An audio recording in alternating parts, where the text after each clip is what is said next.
Agradeço aos pastores da igreja pelo convite, pelo privilégio que me é dado, e quero dizer que nós louvamos a Deus por suas vidas, pelo apoio, pelo carinho, pelo encorajamento ao longo dos anos. Eu mencionei hoje pela manhã que Rossana e eu faremos agora em dezembro 25 anos de casados, e eu me casei, eu era adolescente, por isso que mas quando nós nos casamos e nós fomos para a África, essa igreja, ela se envolveu conosco desde aquele momento. Então já há quase 25 anos que eu posso dizer que louvamos muito a Deus porque nós caminhamos juntos, essa igreja, em nosso ministério, e nós continuamos contando com as suas orações.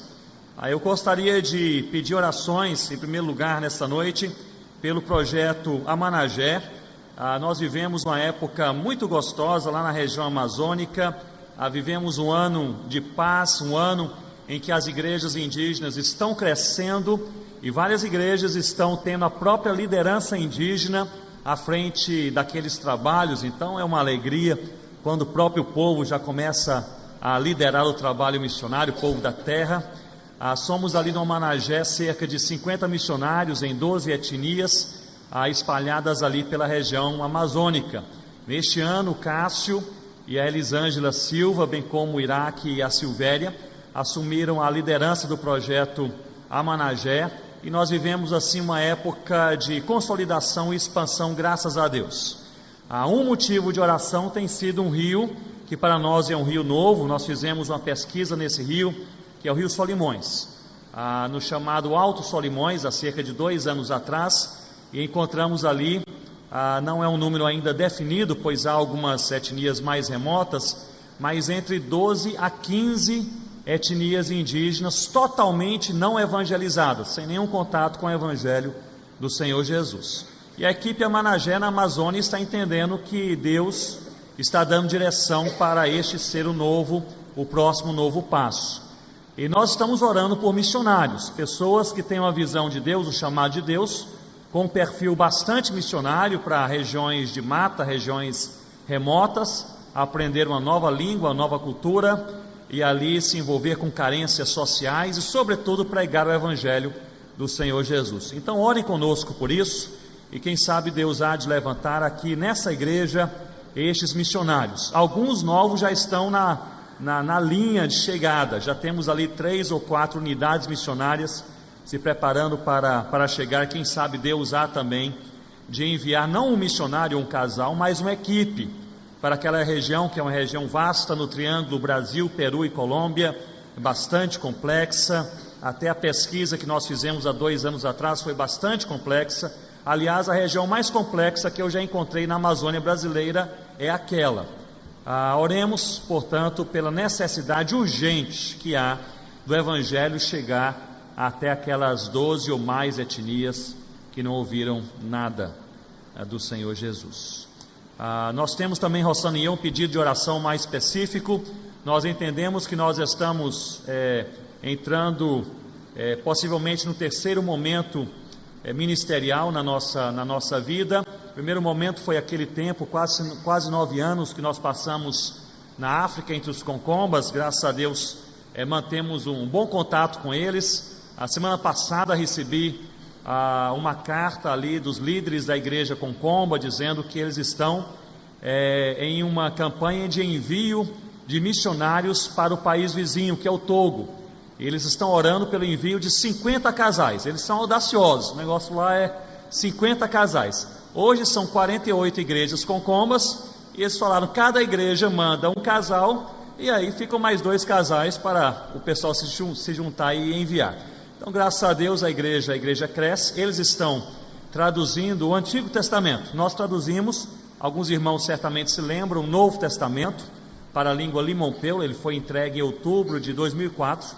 E eles agora, por conta própria, eles prepararam teologicamente os próprios Concombas, e eles estão traduzindo o Antigo Testamento.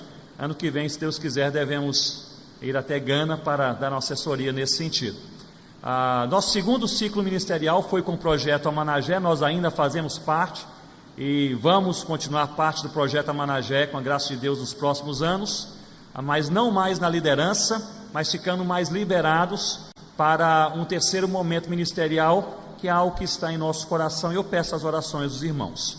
Rossana e eu, já há 3 ou 4 anos, nós temos nos dedicado a mais e mais a investir no treinamento e acompanhamento de missionários que estão em lugares que nós podemos chamar de regiões áridas. São aquelas regiões no mundo onde o Evangelho não chegou, ou onde o Evangelho chegou e uma igreja ainda não nasceu. Há muitos lugares assim, são cerca de 400 regiões espalhadas em quase 50 países. Há regiões em que o Evangelho ele chegou há 50, 60 anos e nenhuma pessoa se converteu até hoje. Há lugares onde o Evangelho não chegou em nenhuma instância, nenhuma parte daquela sociedade, mas há missionários tentando entrar. E nós estamos nesse momento e sentimos que Deus está dando essa direção, mas a nossa oração é por confirmação de Deus para esse próximo passo. Então orem conosco para que Deus nos dê clareza de mente e de coração. Amém, irmãos? Foi fraco demais. Amém, irmãos? Amém. Graças a Deus. Não sei quantas pessoas estiveram conosco nesta manhã e no culto dessa tarde, mas nós temos partilhado com a igreja ao longo deste domingo a respeito dos encontros do Senhor Jesus. No primeiro culto, no culto da manhã, falamos a respeito do encontro do Senhor Jesus com um mendigo solitário à beira de um caminho chamado Bartimeu. Nesse culto da tarde, nós partilhamos com os queridos a respeito de um outro encontro do Senhor Jesus, não com um mendigo solitário esquecido, mas com um homem religioso chamado Jairo, conhecido em sua região como chefe da sinagoga. E esses encontros sempre são encontros de transformação. Neste momento, nesse culto da noite, eu gostaria de partilhar do encontro do Senhor Jesus, não com o mendigo, não com o religioso, mas com seus amigos. Na verdade, o último encontro mais face a face do Senhor Jesus com os seus discípulos. É Michael Green que nos diz que Jesus, em seu ministério, ele transitou em 3 ambientes distintos. Jesus, ele passou um bom tempo na praia. Então, quem tem aí uma casa de praia, gosta de ir para a praia, tem aí algo em comum com Jesus. Jesus também gostava de pão, gostava de peixe, mas parece-me que Jesus, ele transitava na praia para atender a desafios específicos em seu ministério. Ele focava grupos específicos, e por meio da praia e das embarcações, ele ia até onde ele queria chegar com aquela mensagem. Jesus também transitou não apenas nas praias, mas nas estradas. E a maior parte do ministério do Senhor Jesus, naqueles 3 últimos anos, ele esteve durante este ciclo ministerial nas estradas. E foram nas estradas que ele ensinava, que ele curava, que ele expulsava demônios, que ele respondia perguntas dos seus opositores. Foi na estrada que quase tudo aconteceu. Mas Jesus, além da praia e das estradas, Jesus também, ele ia vez por outra para os montes, para as montanhas. E ali era momento de descansar, de orar e de estar com os amigos. Jesus não chamava todos, não havia multidões nas montanhas, havia apenas alguns amigos chegados. E ali Jesus descansava, Jesus orava, conversava com amigos chegados e voltava então para as estradas. E lendo essa exposição de Michael Green a respeito dos ambientes ministeriais de Jesus, isso veio ao meu coração e talvez caia bem no seu coração. Todos nós precisamos transitar entre as estratégias ministeriais que Deus nos dá nas praias, digamos assim, entre o trabalho pesado do dia a dia nas estradas, e entre momentos de descanso, de oração, de renovação de força, de bateria e de conversa com amigos chegados nas montanhas. Nós precisamos de tudo isso, e Jesus é o nosso modelo e é o nosso exemplo. Abra comigo a sua Bíblia nesta noite em Mateus, no capítulo 28. Mateus capítulo 28. Nós leremos a partir do versículo 16. Quem participou dos outros cultos percebeu que nós seguimos na análise, na compreensão destes encontros de Jesus, há uma certa estrutura. A estrutura é dividida em 3 partes. Em primeiro lugar, o ambiente do encontro. Como esse encontro aconteceu, onde ele aconteceu, em que condições. Em segundo lugar, a pergunta, a súplica que havia no ar em relação a Jesus. E em terceiro lugar, a resposta de Cristo. Fiquemos de pé uma vez mais para lermos a palavra de Deus. É Mateus capítulo 28, versículo 16, nos diz assim a palavra do Senhor. Seguiram os 11 discípulos para a Galileia, para o monte que Jesus lhes designara. E quando o viram, o adoraram, mas alguns duvidaram. Jesus, aproximando-se, falou-lhes, dizendo: toda autoridade me foi dada no céu e na terra. Ide, portanto, e fazei discípulos de todas as nações, batizando-os em nome do Pai, do Filho e do Espírito Santo, ensinando-os a guardar todas as coisas que vos tenho ordenado, e eis que estou convosco todos os dias, até a consumação dos séculos. Amém, irmãos? Versículos 18 a 20, eu vou reler. E preste atenção que Jesus, ele repete uma palavra que no grego é a expressão pantá, com as suas variáveis, e é traduzida por tudo, ou toda, ou todo. E Jesus repete este grau de intensidade aqui nessa resposta aos discípulos 4 vezes. Versículo 18. Jesus, aproximando-se, falou-lhes, dizendo: ok, irmãos? Toda autoridade me foi dada no céu e na terra. Ide, portanto, e fazei discípulos de todas as nações, batizando-os em nome do Pai, do Filho, do Espírito Santo, ensinando-os a guardar todas as coisas que vos tenho ordenado, e eis que estou convosco todos os dias, até a consumação dos séculos. Ó Deus, nós te louvamos porque a palavra que nós lemos não é palavra humana, é a palavra do Senhor, é a palavra de vida e que diariamente tem dado vida. Nós pedimos, ó Deus, que se há entre nós aqueles que ainda não abraçaram a fé no Senhor Jesus, que façam isso nessa noite. Se há entre nós aqueles que estão fracos, cansados e doentes, que sejam curados e fortalecidos do Senhor ainda nesta noite. Se há entre nós aqueles que estão letárgicos, talvez consumidos pela vida diária, correndo atrás do vento, mas deixando de fazer a tua vontade, que tenham um encontro novo com o Senhor nesta noite. A todos nós e para todos nós pedimos que a tua palavra possa gerar vida, convicção, renovo de fé, disposição para a obediência ao Senhor Jesus. É a nossa oração em nome de Jesus. Amém, ó Deus. Os irmãos podem se assentar. Mantenham, por favor, suas Bíblias abertas comigo em Mateus, no capítulo 28. O ambiente onde Jesus se encontra com estes discípulos foi um ambiente marcado. Jesus apontou um lugar. Jesus já havia morrido, derramado o seu sangue naquela cruz, ele foi sepultado, ele ressuscitou, e agora ele ressurreto, ele se encontra com seus discípulos, e ele disse: ali é o lugar. No versículo 16, nós lemos que eles seguiram, os 11 discípulos, para a Galileia, para o monte que Jesus lhes designara. Jesus disse: vamos nos encontrar.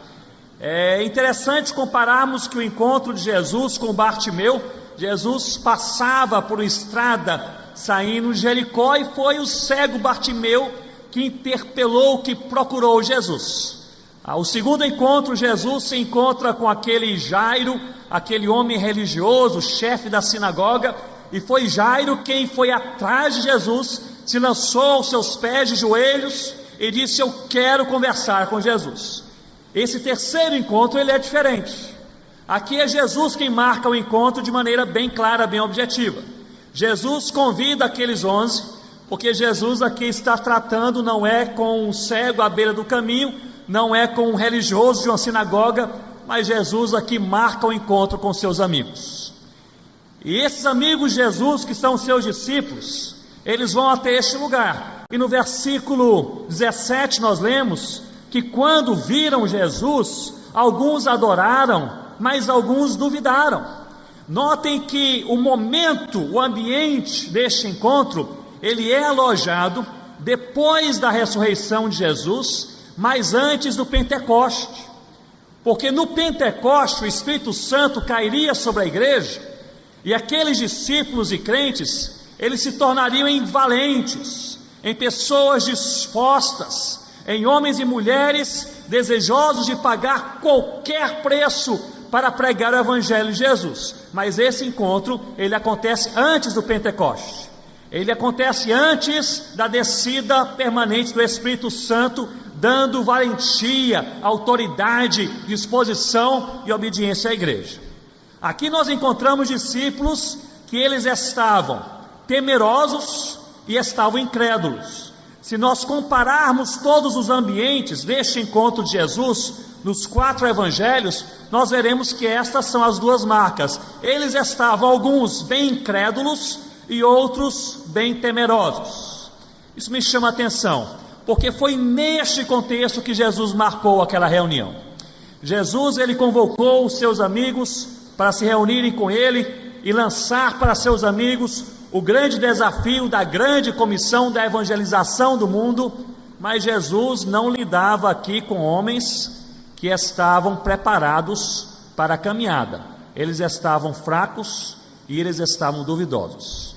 Isso me leva a pensar e a crer que Jesus não usa os fortes e os valentes. Jesus, ele chama os fracos e os duvidosos e os fortalece na caminhada. E é assim que Jesus usa a sua vida e a minha vida.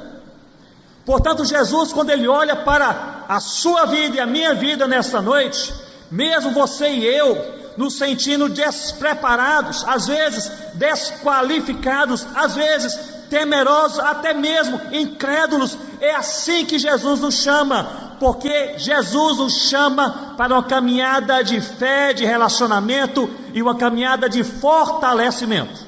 Nós nos fortalecemos à medida que nós obedecemos.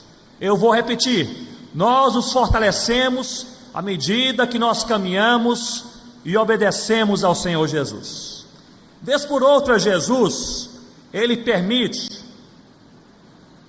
e até instiga em nossas vidas situações para nós vermos a nossa própria limitação e entendermos que a obra de Deus não é feita pela capacidade humana, mas é pela graça do Senhor Jesus. E é por isso que, mesmo enfraquecidos, nós podemos falar com o Senhor nessa noite: Senhor, se o Senhor me chamar, eu estou pronto a obedecer. Eu vou caminhar, e nessa caminhada, se fortalecido, eu vou servir ao Cordeiro Jesus. Eu me lembro de um momento em minha vida, há vários anos atrás, em que foi um desses momentos em que eu fui confrontado com a minha limitação. Eu sei que vocês já passaram por situações semelhantes várias vezes.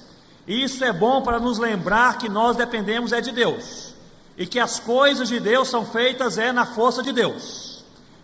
Nós estávamos ainda trabalhando na África, Rossana e eu e nossos filhos, e eu fui acometido, depois de algumas outras enfermidades, eu contraí uma tuberculose óssea, e passei ali a ter dificuldade de andar, muitas dores na coluna, nas vértebras, lombares. Tive que voltar para o Brasil, fiz aqui no Recife alguns exames, fui internado, e o diagnóstico foi esse: você está com tuberculose óssea. E comecei aquele tratamento, estava bastante enfraquecido, comecei a melhorar um pouco mais, e medicamentos e terapia, etc. E o médico disse: você precisa fazer também pilates. E pilates era uma coisa aí mais ou menos nova. Eu fui para uma academia em Piedade, academia de pilates, e ali era um local com uma fisioterapeuta preparada para lidar com aquelas pessoas, e as turmas tinham não mais do que 3 ou 4 participantes, pacientes. E tinha uma turma com 3 pessoas e tinha uma vaga e eu entrei naquela turma. As 3 pacientes eram mulheres, a mais nova tinha 75 anos de idade. E lá estava eu, cheguei da África, trabalho pioneiro, acostumado a andar, etc. Mas estava tremendamente limitado. E para minha frustração, elas conseguiam fazer os exercícios e eu não conseguia. E todo dia aquela fisioterapeuta ela ensinava e as mulheres fazendo e etc. E umas até me ajudando e eu meio constrangido. E eu tentava fazer, não conseguia esticar a perna, isso, aquilo, suava frio. E lá pelas tantas eu ouvi uma cochichando no ouvido da outra, dizendo o seguinte: essa geração nova não vale nada, esse pessoal não aguenta nada. Meus irmãos, naquele dia eu fui para casa me sentindo humilhado. Eu pensei, mas o Senhor me chamou, eu para ser um missionário, eu quero entrar na mata, ou na cidade, onde o Senhor me enviar, pregar o evangelho, etc. Nem fazer uma fisioterapia com as senhoras idosas eu consigo. Essa geração não aguenta nada. E meus irmãos, aquele período para mim aqui no Brasil foi um período importantíssimo para a minha vida pessoal, espiritual. Porque à medida que nós reconhecemos a nossa limitação, a nossa incredulidade e o nosso temor, Deus nos fortalece. No reino de Deus as coisas acontecem assim. Deus ele rejeita o altivo e o soberbo, mas Deus ele abraça o humilde de coração, e Deus permite a dor, o obstáculo, a luta e a guerra na minha e na sua vida, para nós entendermos no final do dia que nós precisamos do Senhor Jesus. Porque sem esse entendimento nós começamos a criar asas e achar que nós podemos resolver nossos males, que nós nos bastamos, que nós já sabemos a fórmula, a solução, que nós temos força, que temos experiência, e aí o Senhor nos abate, nos coloca no pó, para nós lembrarmos que sem Deus nós não somos nada. E a partir de um coração humilde, que alegra o coração do Pai, é que nós nos fortalecemos. Deus não fortalece o orgulhoso, Deus só fortalece o humilde de coração. Este ambiente foi, portanto, um ambiente marcado pela dúvida, pela incredulidade e pelos temores. Não houve aqui neste texto em Mateus uma súplica audível, súplica foi silenciosa. Na verdade, o que os amigos de Jesus queriam é que Jesus ficasse com eles.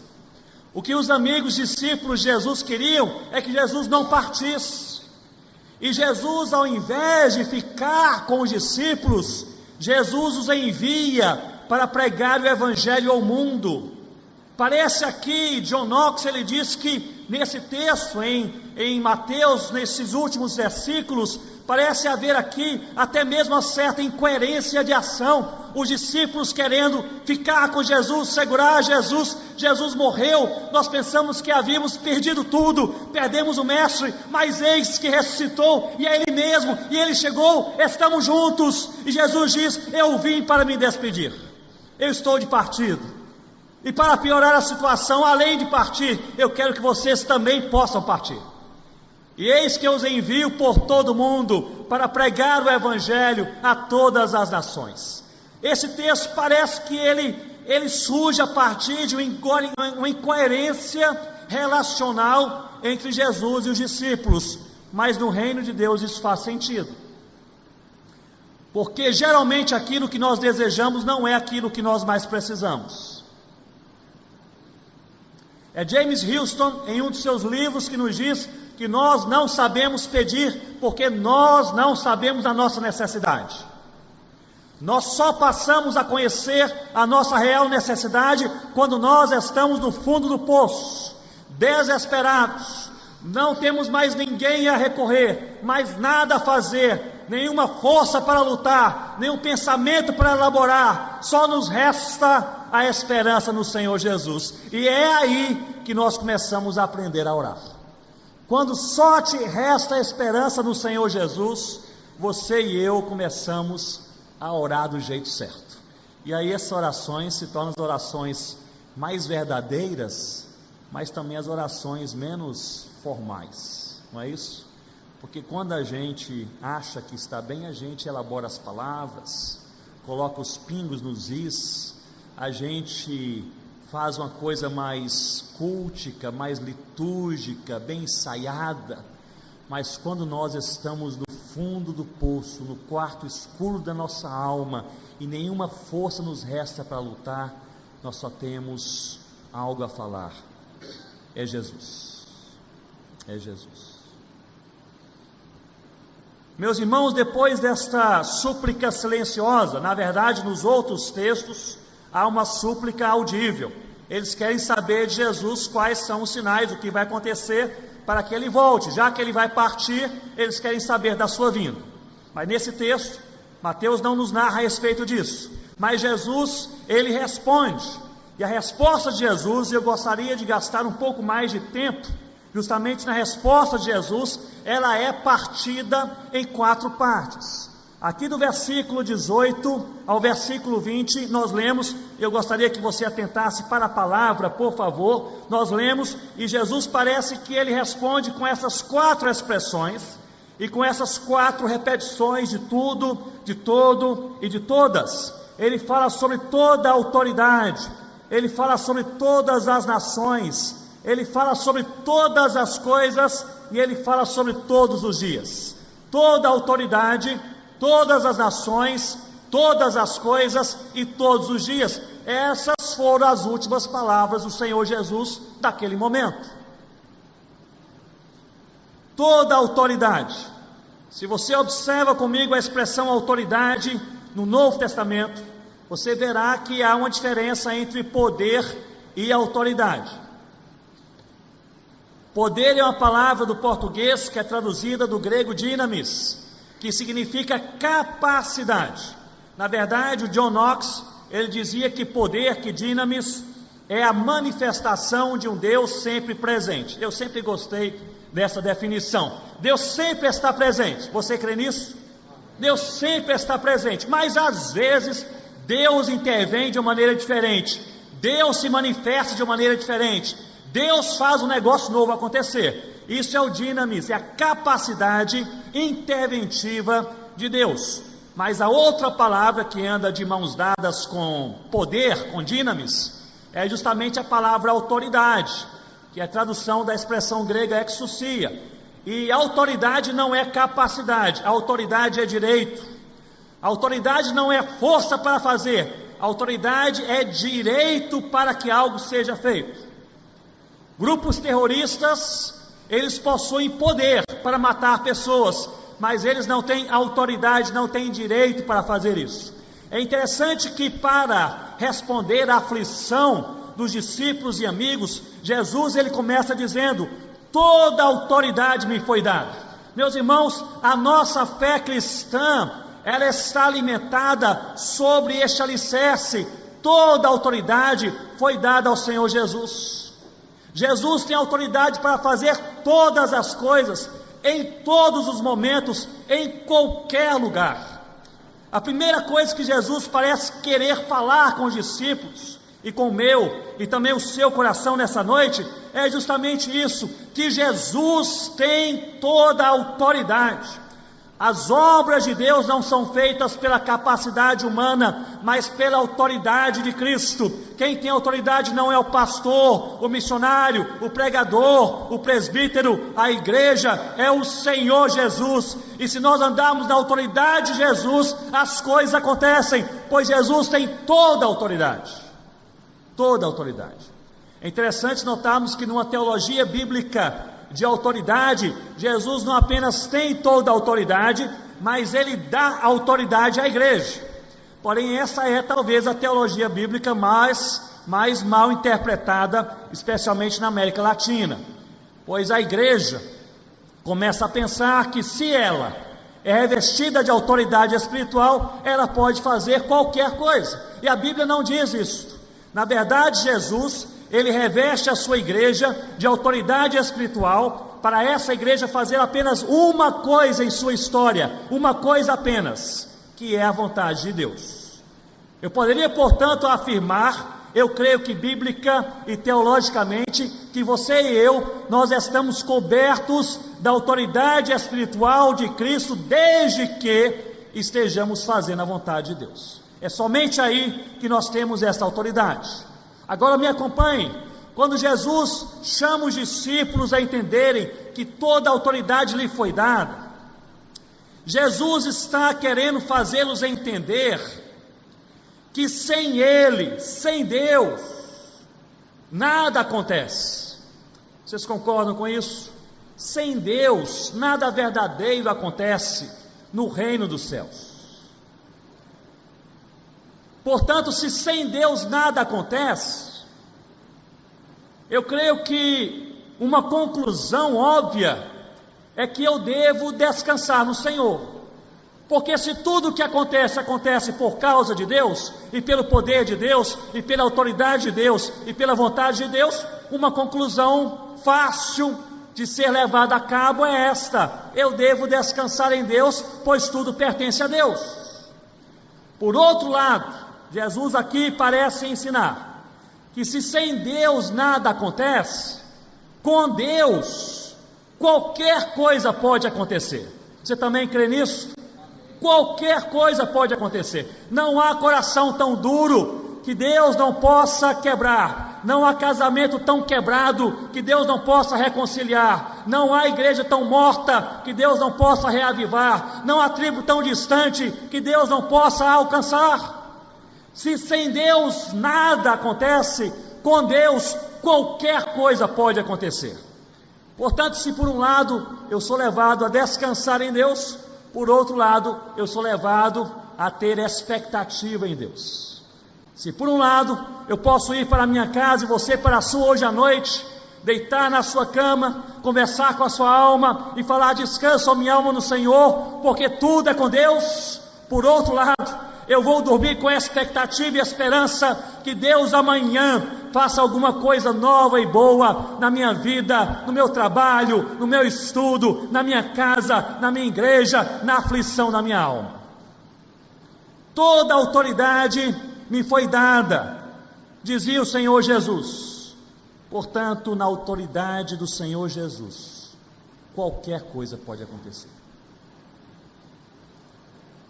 Eu tive uma experiência há uns, talvez 2, 3 anos atrás, convidado a falar em um congresso de igrejas do sul da França. O sul da França é um local com poucos cristãos, poucos evangélicos, e há poucas igrejas vivas, e essas igrejas são pequenas. Eles reuniram cerca de 30 igrejas, um grupo resumido de pessoas e líderes. Tivemos ali uns 3 dias juntos, estudando a palavra de Deus. E o primeiro dia Deus os abençoou, o segundo dia Deus os encorajou, no terceiro dia o organizador daquele congresso, ele disse: Ronaldo, nossa oração é que nós saiamos daqui assim com o coração ardendo pelo Senhor.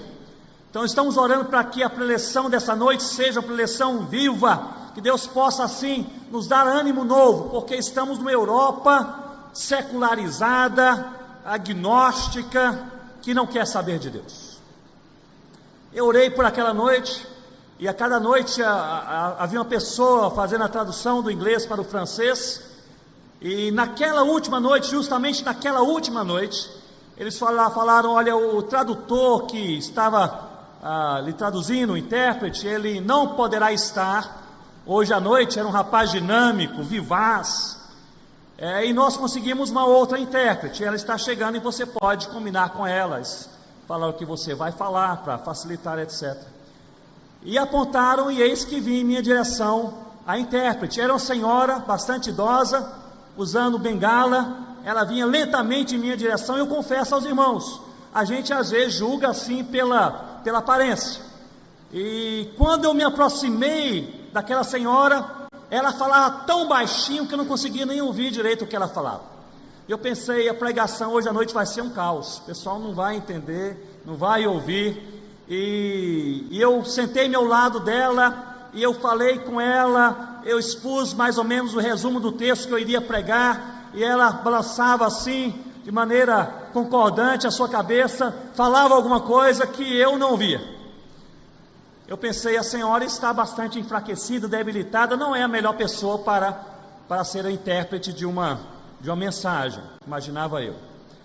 E meus irmãos, tamanha foi a minha surpresa, quando eu subi naquele púlpito e comecei a falar, e ela ao meu lado, aquela mulher se agigantou.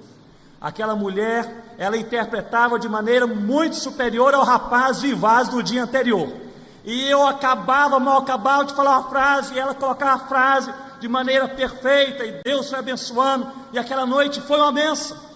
E nos sentamos ali, e eu disse, gostaria de lhe agradecer, Deus te usou como intérprete, e foi tão bom. E ela disse, pastor Ronaldo, eu sou assim muito fraca, debilitada, eu falo baixinho, não sei o que acontece, na hora de interpretar, Deus me fortalece. E aquele negócio ficou no meu coração, e quando a mulher saiu, alguém me deu um tapinha nas costas e disse, Ronaldo, você sabe quem é essa senhora? Eu disse, eu não sei, não a conhecia. E eles falaram, essa era a mulher que traduzia e interpretava o Billy Graham, quando ele vinha pregar na França. Então não era pouca coisa.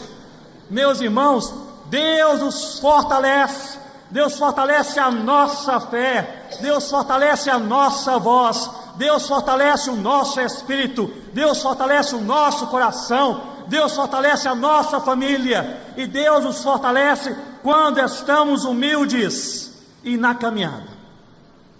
É preciso nós estarmos humildes de coração e estarmos na caminhada. É aí que o Senhor faz todas as coisas acontecerem.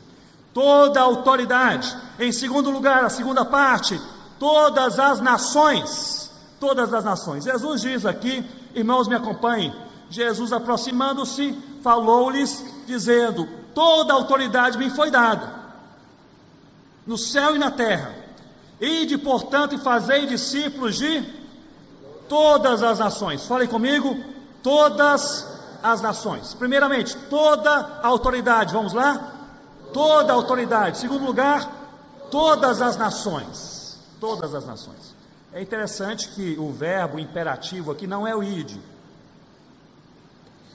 A tradução aqui, ide, poderia ser talvez ajustada por indo. A tradução mais literal seria à medida que se vá. Porque o verbo aqui no imperativo é o outro, é fazer discípulos. Parece-me que a ênfase do Senhor Jesus é fazer discípulos. É o Patrick Johnson quem nos diz que há 3 mandamentos claríssimos e marcantes no Novo Testamento. O primeiro, amar a Deus. O segundo, amar o próximo. O terceiro, fazer discípulos. E é justamente aqui Jesus dizendo, à medida que a igreja vai, que a igreja se espalha, que a igreja envia, que a igreja peregrina, que a igreja caminha, é necessário fazer discípulos e fazer discípulos de todas as nações. E é por isso que nós precisamos enviar um missionário daqui para o Quirguistão, porque a igreja presbiteriana das graças não está no Quirguistão, e não vai conseguir chegar no Quirguistão como igreja reunida. Então o John Knox, ele dizia que o missionário era justamente a pedrinha lançada bem longe. Eu gosto dessas figuras de John Knox, que para mim faz sentido, onde a igreja não consegue chegar como igreja reunida, a igreja lança uma pedrinha bem longe. É este missionário, não para enviar o missionário, mas para fazer chegar o evangelho. O centro não é o missionário, o centro não é a igreja, o centro é o Senhor Jesus.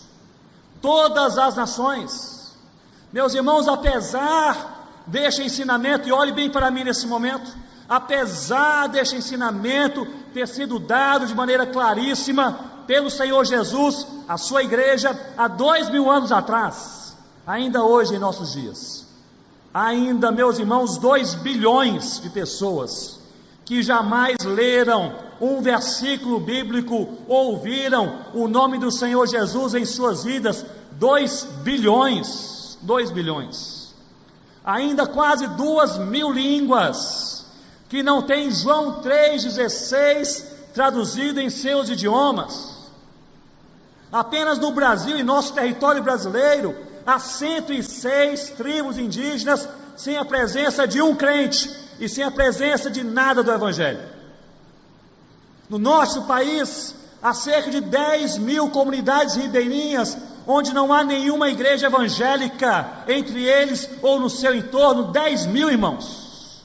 No Brasil, 700.000 ciganos Da população de 1.200.000 da etnia Calon, 700 mil ciganos em nosso território que não conhecem nada da palavra de Deus. Há cerca de 2.000 comunidades quilombolas, das mais de 5.000 existentes em território brasileiro, onde não há uma igreja evangélica do Senhor Jesus, depois de 2.000 anos, que Jesus disse à sua igreja: é para fazer discípulos de todas as nações. Nós não ouvimos, ou se ouvimos nos esquecemos, ou se ouvimos não nos envolvemos.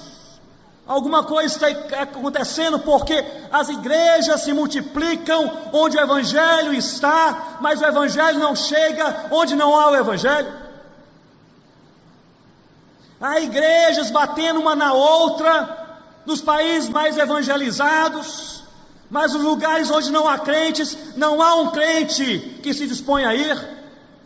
Nós temos no Managé, meus irmãos, um rio inteiro, com 12 grandes aldeias indígenas, que há 5 anos têm nos pedido: envie missionários, as portas estão abertas. Ano passado mandaram uma mensagem diferente: vocês não enviam missionários, agora nós estamos chateados.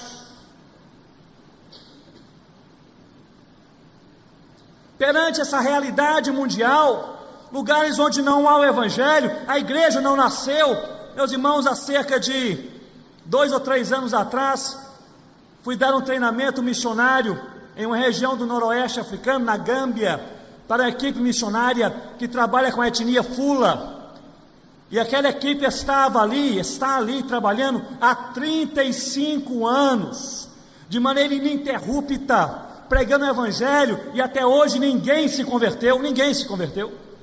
Trabalho pioneiro às vezes é assim, são 10, 20, 30, 50, 60 anos para nascer a primeira igreja, depois ela se multiplica, mas o início é difícil. 35 anos, eu dei um treinamento, mas na verdade o foco não era treinamento, era encorajamento. No último dia, antes de sair da Gâmbia, eu me reuni com aquela equipe e perguntei àquela missionária suíça, líder da equipe, e disse: 35 anos, vocês têm sido fiéis, pregaram o evangelho, ninguém se converteu, o que vocês pensam em fazer? Ela não precisou de um segundo para responder, para pensar, para responder. Ela disse: continuar fiéis a Deus até que o Senhor faça alguma coisa.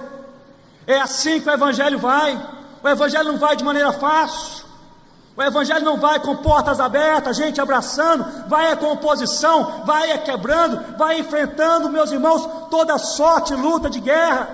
Mas é necessário começar, lançar a pedrinha, chegar onde o evangelho não é conhecido. 2 bilhões, irmãos, 2 bilhões que não conhecem ao Senhor Jesus. Fomos dar um treinamento missionário no norte da Índia há pouco tempo atrás, o Hassan e eu, na região indiana islâmica. Ali aqueles missionários falando: nós convivemos aqui com 200 mil, somente nesse lugar, 200 mil indianos que não ouviram o nome de Jesus uma única vez em suas vidas. 200 mil em um só lugar, não ouviram o nome de Jesus uma única vez. No Recife, tantas coisas acontecem. Os milionários trancados em seus condomínios de luxo, inacessíveis. Os mendigos embaixo dos viadutos e das pontes, intocáveis. Jesus deu uma ordem 2000 anos atrás. Não se engane, essa ordem foi para você e foi para mim. Parece que a única que não ouve e obedece à voz de Deus é a igreja. Pois Deus disse: haja luz, e houve luz. Deus falou ao vento e o vento parou. Deus falou ao mar e o mar se aquietou. Deus falou à igreja. Todas as nações. É importante, todas as nações. Toda autoridade, todas as nações, todas as coisas.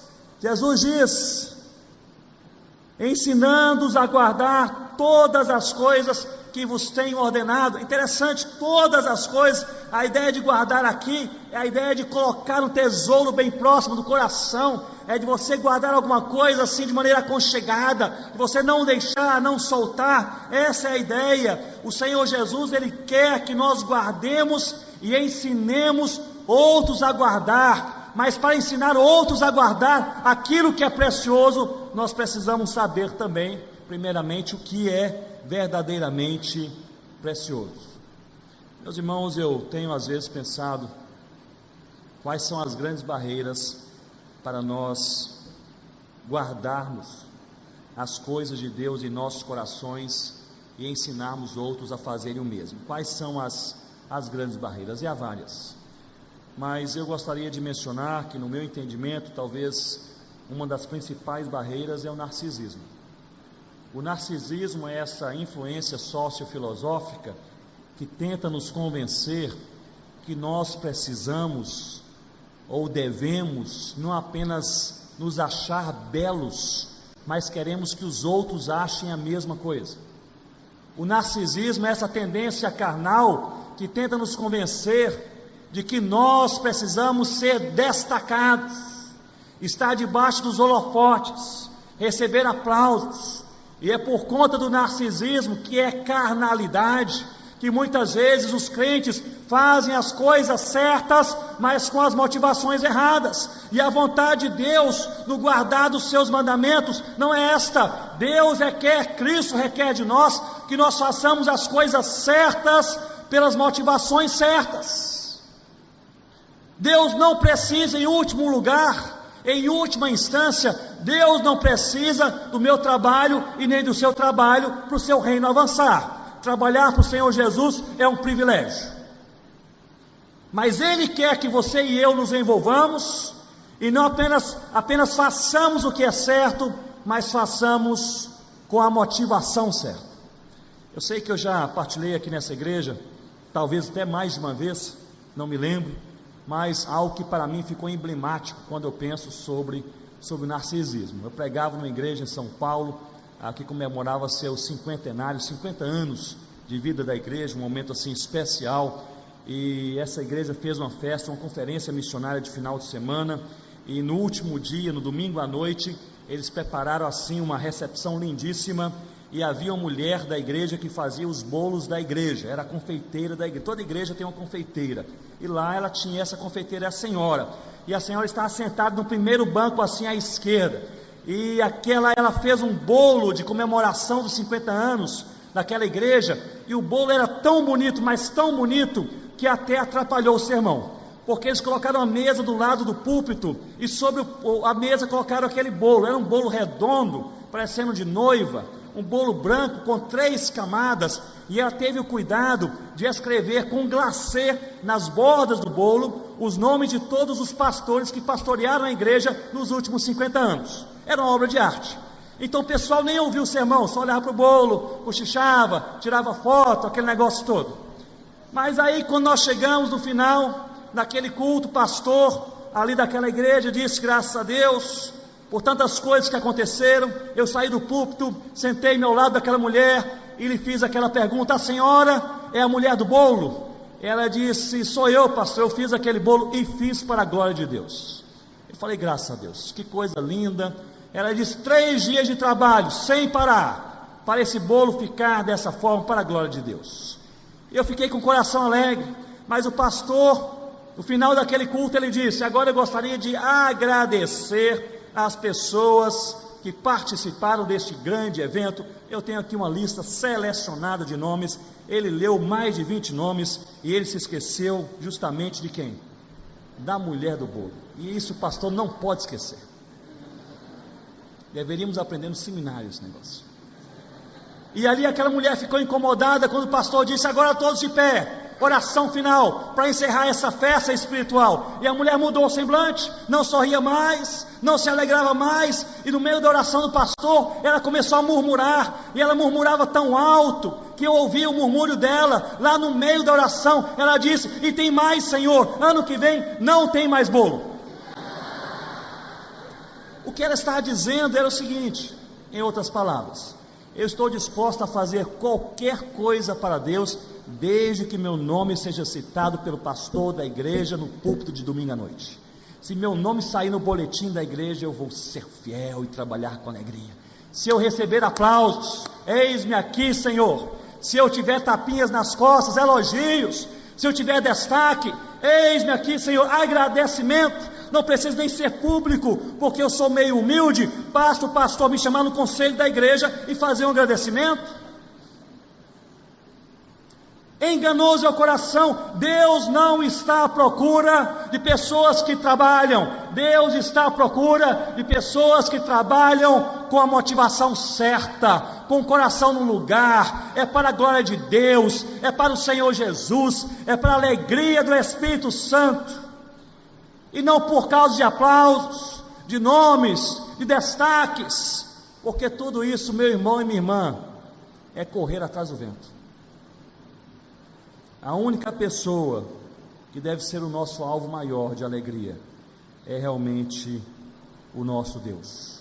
Toda a autoridade, todas as nações, todas as coisas, todos os dias. Versículo 20. E é interessante que Jesus deixa a expressão para o final, e faz sentido, porque ele diz, é para vocês irem, e eu tenho toda a autoridade, a igreja vai, e prega o evangelho, e faz discípulos, e tem mais, todas as ações, e não vai ser fácil, e eu quero mais, que vocês ensinem a todas as nações, todas as coisas que eu tenho ordenado. Não vai ser fácil, mas não se assustem, porque eis que eu estou convosco todos os dias.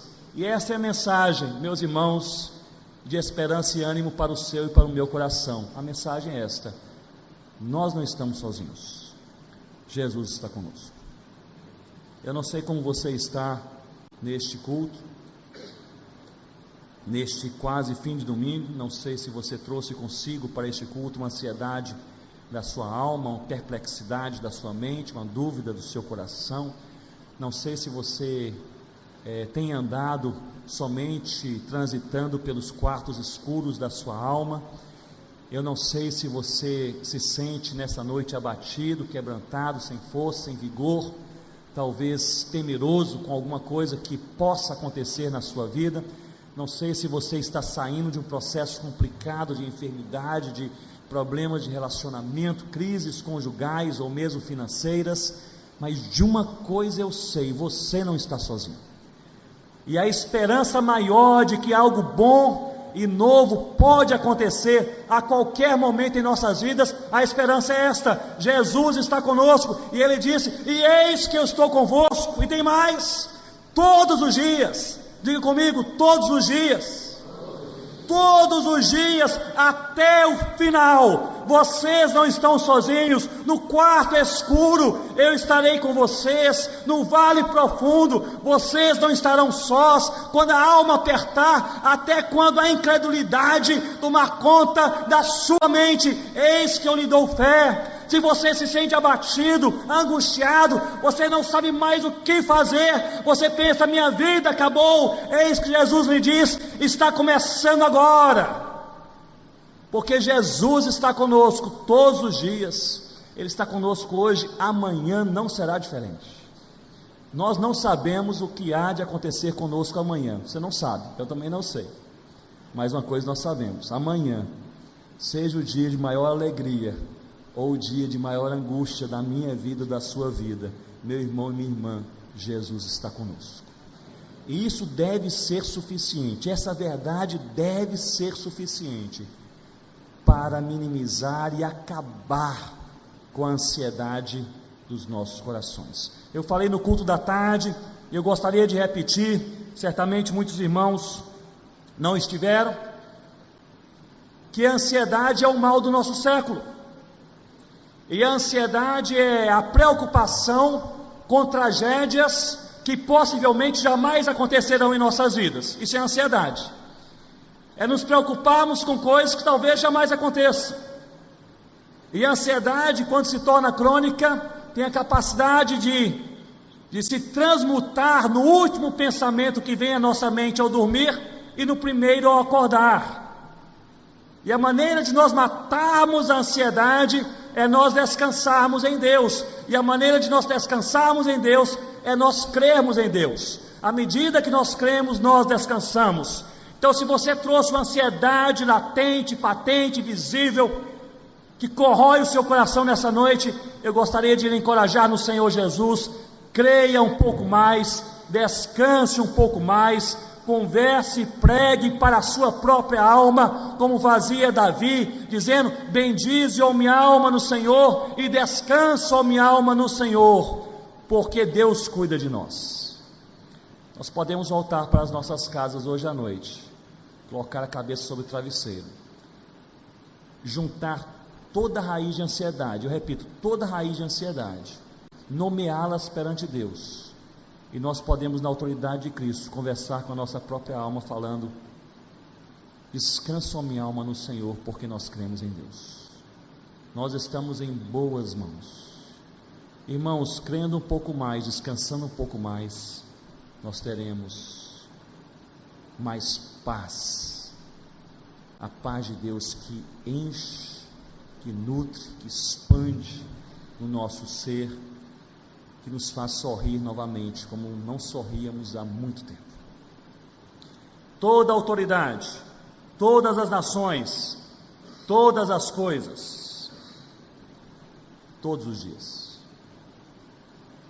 Gostaria de concluir partilhando com vocês, rapidamente, poucos minutos, um pouquinho da biografia de um homem de Deus chamado James Hudson Taylor.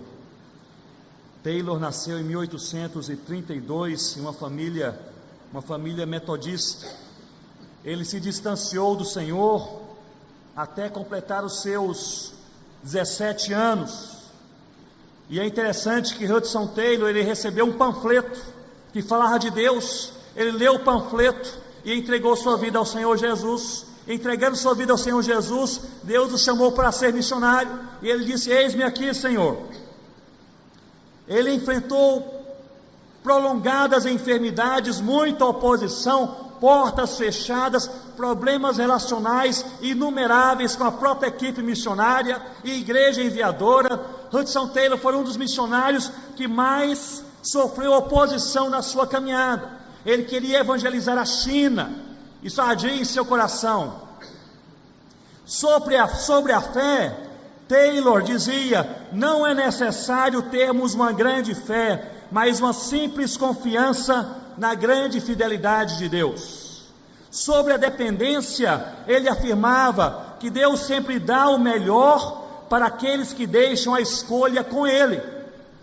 E sobre o ministério, ele dizia que a obra de Deus começa impossível, torna-se difícil e logo depois é feita. É esse homem que caminhou com Deus, evangelizou a China, plantou igrejas, treinou os chineses. Ele morreu na China em 1905, deixou dezenas de igrejas plantadas e milhares de chineses convertidos ao Senhor Jesus. Mas na década de 50, o comunismo entrou na China, e os poucos missionários que estavam lá tiveram que sair. E a igreja chinesa, na década de 50, foi tremendamente perseguida. Missiólogos e missionários americanos e ingleses disseram: a igreja na China morreu. Morreu porque a perseguição é atroz, a perseguição é ferrenha. Os missionários saíram, a igreja era nova. Nós cremos que ninguém resistiu, ninguém sobrou seguindo o Senhor Jesus. Meus irmãos, na década de 70, Missão Portas Abertas e outras missões começaram a notar que a igreja chinesa não apenas existia, mas essa igreja era grande. Na década de 60, eles foram enviar Bíblias, e algumas dezenas de milhares de Bíblias na língua chinesa, e lá queriam muito mais. Não havia números nem estatísticas. Na década de 70, sinais de que a igreja era viva. Na década de 80, algumas portas se abriram, houve uma certa abertura política, missionários voltaram a entrar em maior número, pesquisadores, e se descobriu que a igreja chinesa, ela é uma igreja enorme. Talvez hoje seja uma igreja que conte com cerca de 100 milhões de crentes. E uma igreja que ora muitas vezes para Deus enviar da igreja chinesa 100 mil missionários para o mundo. Eu dei um treinamento para plantadores de igreja na Turquia alguns anos atrás e lá estavam 3 missionários plantadores de igreja chineses. E quando eu soube do ministério daqueles 3 homens, eles faziam parte de um movimento na China que já havia plantado mais de 2.500 igrejas lares. Eu falei: o que vocês estão fazendo aqui num treinamento para plantador de igreja? Já plantaram mais de 2.500 igrejas? Eles falaram: não, plantar igreja não é o problema é discipular, porque o pessoal, a igreja cresce tão rápido que nós não temos tempo para discipular. Nosso líder nos enviou aqui para ver se tem um método melhor para discipular mais rápido, e lá estavam eles, e conversando com eles, naquela reunião de plantadores de igreja, crentes chineses, plantadores de igreja chineses, nós falamos: olha, temos que ter cuidado para ir para países fechados, porque há um risco de ser presos. Aí o plantador de igreja chinês levantou o braço e disse uma pergunta: mas há alguma outra forma de ser missionário e pregar o evangelho a não ser sendo preso? Eu sou missionário há vários e vários anos, e eu já fui preso mais de 14 vezes, e plantei várias igrejas lares nas prisões. Aliás, uma metodologia interessante, dizia ele. Aí o missionário chinês do meio levantou-se e disse: olha, eu só sou missionário há um tempo menor do que o meu irmão, então eu só fui preso 7 vezes. Aí o rapaz novinho chinês, envergonhado, se levantou e falou: eu só fui 3 vezes. E começamos a conversar, e meus irmãos, algo que eles falaram que calou no meu coração. Quando lhes perguntei sobre a motivação para fazerem tanto na China, eles responderam: Jesus deixou uma ordem clara, não podemos descansar até que todos ouçam. Vamos orar? Curva a sua cabeça, vamos orar ao Senhor. Eu gostaria de rapidamente orar por você que chegou nesse culto cansado, talvez abatido, e talvez especificamente ansioso com as coisas da vida. A gente não controla a ansiedade, mas Jesus nos dá fé, e à medida que nós cremos, nós podemos descansar no Senhor, e a ansiedade é controlada. Então talvez uma oração que nós podemos fazer, se é este o seu caso agora à noite, a oração é essa: Senhor Deus, me ajude a crer um pouco mais e descansar um pouco mais. Eu não quero viver ansioso, eu quero viver na paz do Senhor, em nome de Jesus. Se é este o seu caso, de maneira bem específica, fique rapidamente de pé onde você está, nós vamos orar juntos. Você que está quebrado, abatido, melancolizado, aflito, problemas de ansiedade, dizendo: eu quero crer um pouco mais, descansar um pouco mais. Se é este o seu caso, nós vamos orar juntos. Você pode ficar de pé onde está. Mas eu gostaria também de orar por você que a questão não é ansiedade, não é preocupação, não é um abatimento. A questão é a correria da vida.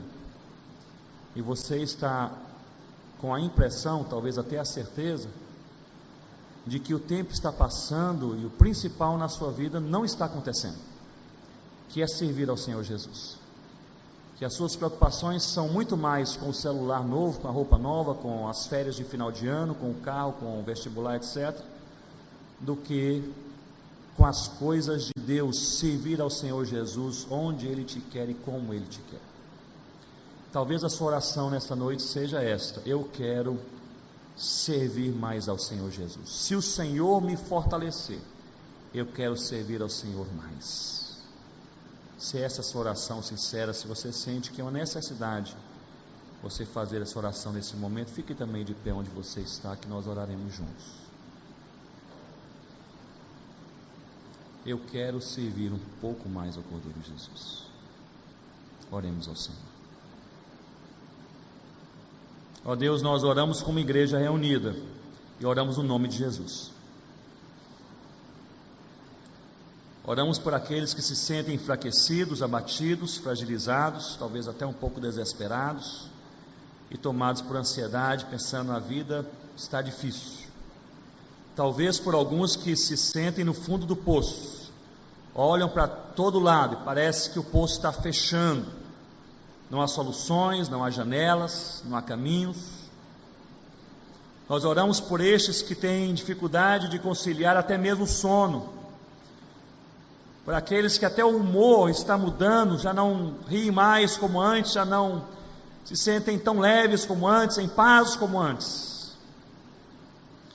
Enganoso é nosso coração, ó Deus, que se impressiona com as coisas que estão ao nosso redor. E nós oramos ao Senhor para que o Senhor possa fortalecer a nossa fé nessa noite, em nome do Senhor Jesus. Para que, crendo um pouco mais, possamos descansar mais no Senhor Jesus também nessa noite. E nós vamos além, ó Deus, não queremos pedir por uma noite, nós queremos pedir por um final de ano descansado na paz de Deus. Ó Deus, aqueles que não dormem bem, que sejam surpreendidos com boas, ótimas noites de sono. Ó Deus, aqueles que já não sorriem mais, que estão só pensando no problema, na angústia, na dificuldade, ó Deus, dê um outro pensamento, abra uma porta nova, dê uma motivação nova, dê um ânimo novo, Senhor Deus. O Senhor pode fazer isso. Se há aqui casais que estão, Senhor Deus, vivendo um momento difícil na vida, o Senhor pode reavivar esse casamento. Se há crentes que estão mornos na sua espiritualidade, já não tem mais vontade de ler a palavra, de orar, se vir ao Senhor como antes, o Senhor pode reavivar a nossa fé, ó Deus. Se há pessoas do ministério que estão trabalhando, mas estão trabalhando com peso, estão trabalhando com Senhor Deus, uma motivação talvez mais de trabalhar mesmo, menos de amar e seguir de maneira fascinante o Senhor Jesus, ó Deus, o Senhor pode reavivar o ministério também. Ó Pai, nós queremos orar por cada irmão e cada irmã aqui hoje à noite, que se sente abatido e quebrado, e pedir que o Senhor dê mais fé, e junto com a fé, dê mais descanso, e crendo mais e descansando mais, o Senhor dê plena paz no Senhor Jesus. Nós queremos orar também, ó Deus, por aqueles que nessa noite dizem, parece que falta alguma coisa. O mundo perdido, as pessoas desesperadas ao nosso redor, e eu me preocupando com coisas banais, fúteis, transitórias, coisas que a traça vai corroer, que em pouco tempo vai se acabar. Mas nós não queremos que seja assim, Deus. Nós queremos obedecer ao Senhor. Ó Deus, que o Senhor possa nos levantar para que possamos nos engajar com tudo que o Senhor deseja que nos envolvamos.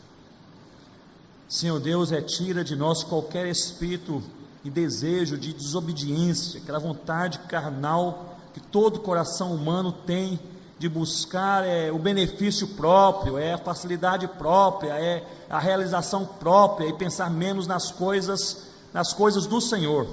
Retira de nós, ó Deus, esse espírito de desobediência, essa carnalidade, esse desejo, Senhor Deus, de viver para nós mesmos, esse narcisismo, esse desejo de fazer as coisas para aparecer, para ter um nome ali mencionado, para ser elogiado, para ser aplaudido, para receber tapinhas nas costas. Nós queremos falar, ó Deus, com o Senhor nessa noite. Nós não queremos isso. Deus, nós queremos alegrar o teu coração, é servir a Jesus, é fazer o evangelho mais conhecido no condomínio onde nós moramos, embaixo da ponte onde nós passamos, no escritório, na escola, na universidade, com o conhecido, com a família, com o desconhecido. De alguma maneira, ó Deus, também nos use para que os indígenas, quilombolas, ciganos, ó Deus, sertanejos e tantos outros possam ouvir esse evangelho de vida que é o Senhor Jesus. Aviva a nossa vida, ó Deus. Nós pedimos em nome do Senhor Jesus. Amém, Senhor.